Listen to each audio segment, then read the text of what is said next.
अल्लाह करीम ने इरशाद फरमाया, या अय्युहल्लज़ीना आमनुत्तकुल्लाह, ए ईमान वालो अल्लाह से डरो। वलतंजुर नफ्सुम मा क़द्दमत लिग़द, हर नफ्स हर ज़ात, मर्द है या औरत है, गौर व फिक्र करे, सोचे। क्या सोचना है? मा क़द्दमत लिग़द, के आगे कल के लिए क्या भेजा है। वत्तकुल्लाह, अल्लाह से डरो। इस आयत करीमा में 2 मरतबा डरने का हुक्म दिया गया है, 2 मरतबा तक़वे का हुक्म दिया गया है।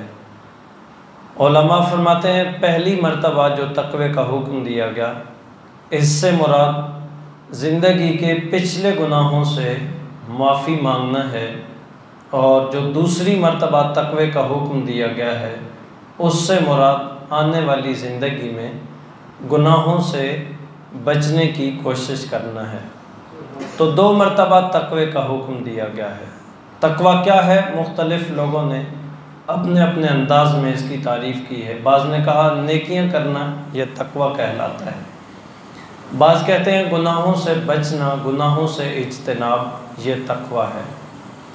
बाज़ कहते हैं कि हुकूकुल्लाह के साथ साथ हुकूकुल इबाद को अदा करना यह तक़वा कहलाता है। इमाम अहमद रज़ा ख़ान बरेलवी रहमतुल्लाह अलैह आपने ख़ूबसूरत अंदाज में तक़वे की तारीफ़ फरमाई है। आप फरमाते हैं कि एक शख्स ऐसा है जो हमारी नज़रों में नमाज़ पढ़ता है, हम उसे मुत्तक़ी कहते हैं।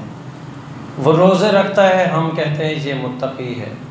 वो तस्बीह के दाने टटोलता है, हम कहते हैं ये मुत्तक़ी है।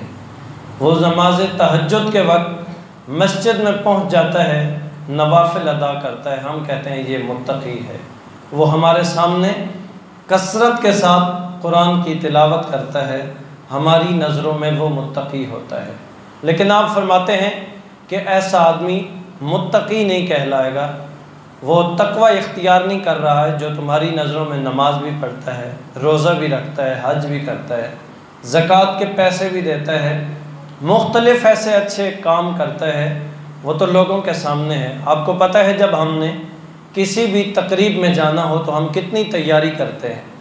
हम 15-20 मिनट शीशे के सामने खड़े होकर देखते हैं कि कहीं कोई हमारे सर का बाल टेढ़ा तो नहीं है, हमारी ऐनक गंदी तो नहीं है, हम अपने कपड़ों को कितनी मरतबा देखते हैं कि इनके ऊपर कोई दाग तो नहीं लगा हुआ, हमारे जूते गंदे तो नहीं हैं, हम वलीमे में जा रहे हैं, लोग देखें लोग तो क्या कहेंगे।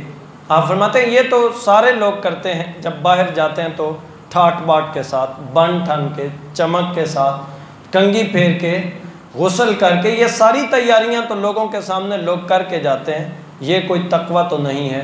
असल में तक़वा क्या है? आप फरमाते हैं कि जो बंदा अकेला हो, खलवत में हो, कोई और उसे देखने वाला ना हो, उस वक़्त अगर बंदा अपने रब को याद करता है, अपने रब के खौफ से गुनाहों को छोड़ देता है, जब कोई और देखने वाला नहीं होता, इमाम साहब फरमाते हैं असल में मुत्तक़ी शख्स वो होता है।